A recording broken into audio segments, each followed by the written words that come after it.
disappointment has now defined ourselves.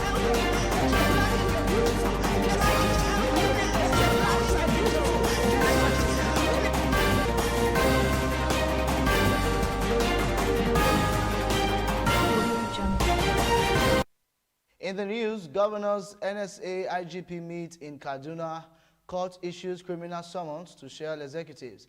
And on the international scene, Biden signs order to overturn Trump ban on migration. Across Africa, Africa Union backs call to waive IP rights. And in business, South Africa budget aims to boost spending on vaccines and job creation. In sports, Golden Eaglets draw Algeria. Details shortly.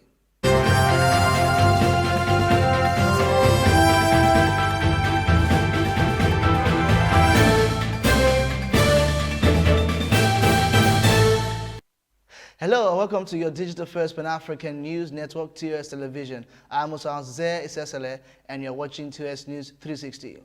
Governors of the 19 northern states and traditional rulers of the region met in Kaduna over security challenges bedeviling the region. The news agency of Nigeria reports that the two-day meeting, which opened on Thursday, is also being attended by Senate President Ahmed Lawan, Chief of Staff to the President, Professor Ibrahim Gambari, and Information Minister Lai Mohammed. The participants are expected to discuss current security challenges bedeviling the northern region and youth unemployment. Governors at the meeting holding at Sir Kashim Ibrahim House include those of Plateau, Adamawa, Sokoto, Nasarawa, Jigawa, and Katsina. Niger, Zamfara, Yobe, Benue, Kogi, Kebbi were also represented by deputy governors of the states, among others. An upper area court sitting in Abuja has issued criminal summons against Shell Petroleum Development Company of Nigeria and 7 of its top executives over allegations of having stolen 16 million barrels of crude oil through the use of a fraudulent and unapproved metering system.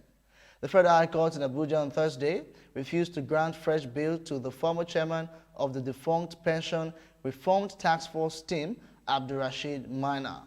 Ruling on the matter, the judge Okon Abag said Mr. Maina, who jumped bail last year, has disappointed the court. He said the defendant, who is being prosecuted for laundering 2 billion naira in pension funds, failed to place sufficient materials before the court to support his fresh application for bail. Dismissing the application, the judge held that the application lacked merit. The Economic and Financial Crimes Commission, EFCC, the anti-corruption agency prosecuting him before Mr. Abang, had opposed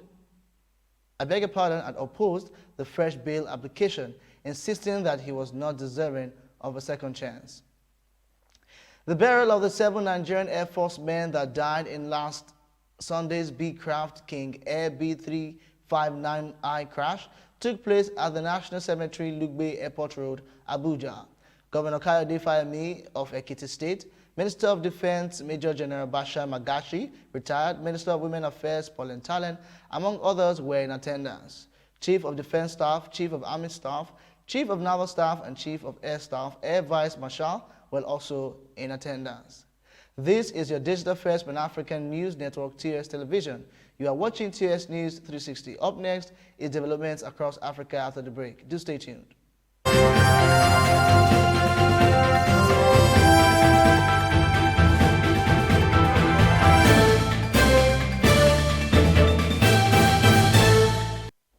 Welcome back and thanks for staying with us.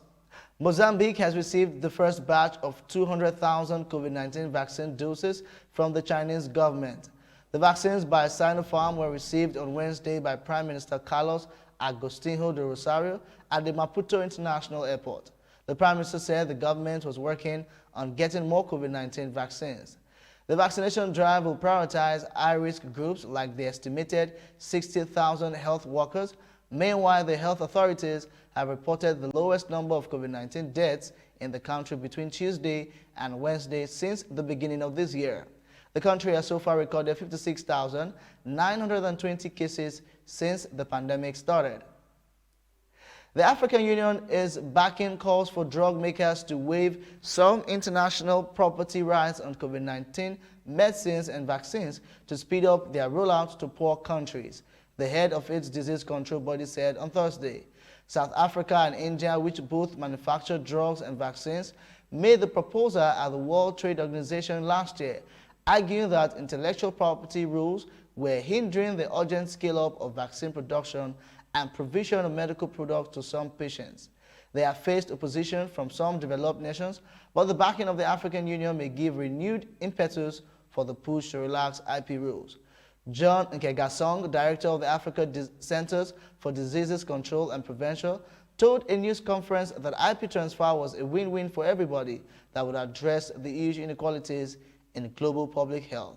Nkegasong added the Africa CDC's regulatory task force had approved 2 versions of AstraZeneca's COVID-19 vaccine for emergency use. He also said the developers of Russia's Sputnik V vaccine has submitted a full dossier of data to the Africa CDC and that in the coming days an expert panel will review the data and make a pronouncement.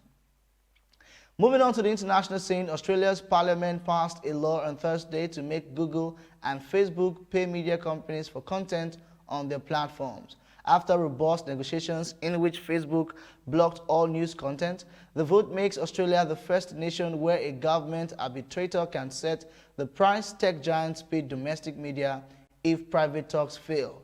The revised code also allows the tech companies a longer period to cut media deals before the state intervenes. It will be reviewed within a year of taking effect, but gave no start date.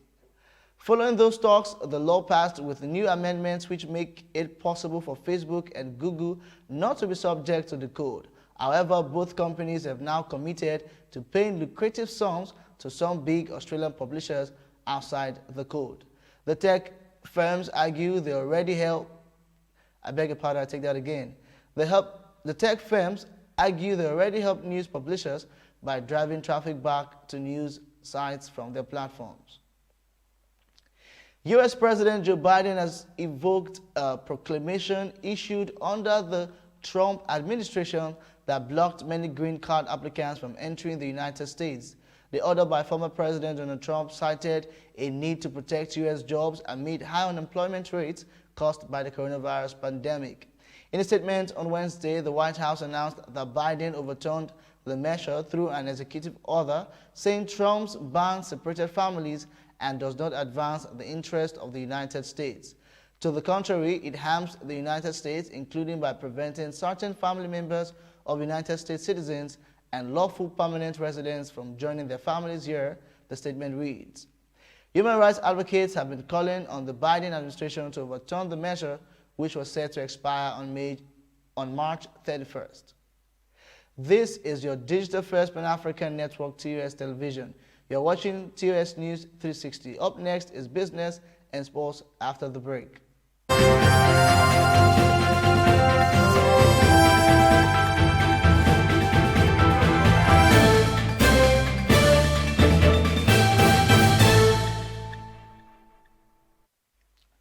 Thanks for staying tuned. In business, South Africa announced plans on Wednesday to allocate $688 million for vaccines and over $750 million to boost youth employment in a bid to tackle the economic devastation caused by the coronavirus pandemic.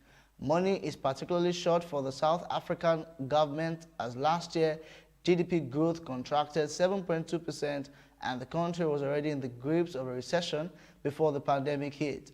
But the Finance Minister, Tito Mboweni, said the economy will rebound 3.4% this year. Zimbabwe's inflation rate stood at 321.59% year-on-year in February compared to 362.63% the previous month, National Statistics Agency ZimStat said on Thursday. On a month-on-month basis, prices increased by 3.5% compared to 5.43% during the same period. The central bank has forecast annual inflation will end the year below 10%, which economic analysts say is too optimistic. Now moving on to sports, Nigeria has been paired against Algeria, Tanzania and Congo in the Group B of the Africa Under-17 Cup of Nations scheduled to kick off next month in Morocco. The Golden Eagles' opponents were decided at the draw ceremony held at a hotel in Nouakchott, Mauritania. The favorable draw sees Nigeria avoid host nation Morocco, perennial foes Cameroon, and West Africa regional champions Ivory Coast. Morocco will slug it out with Uganda, Zambia, and Ivory Coast for one of the two automatic qualifying tickets in Group A. The Under-17 AFCON will be held in Morocco between March 13 and 31st. The Eaglets are the most successful team on the world stage, winning 5 Under-17 titles. And that is TOS News 360 on your digital first Pan-African network. For more updates, visit www.tostvnetwork.com. Do follow and like TOS TV Network on Facebook, Twitter, and Instagram. And remember to subscribe on YouTube. Do stay with us and enjoy more programs on TOS TV Network. I am Musa Ze Isesele. Thanks for watching. But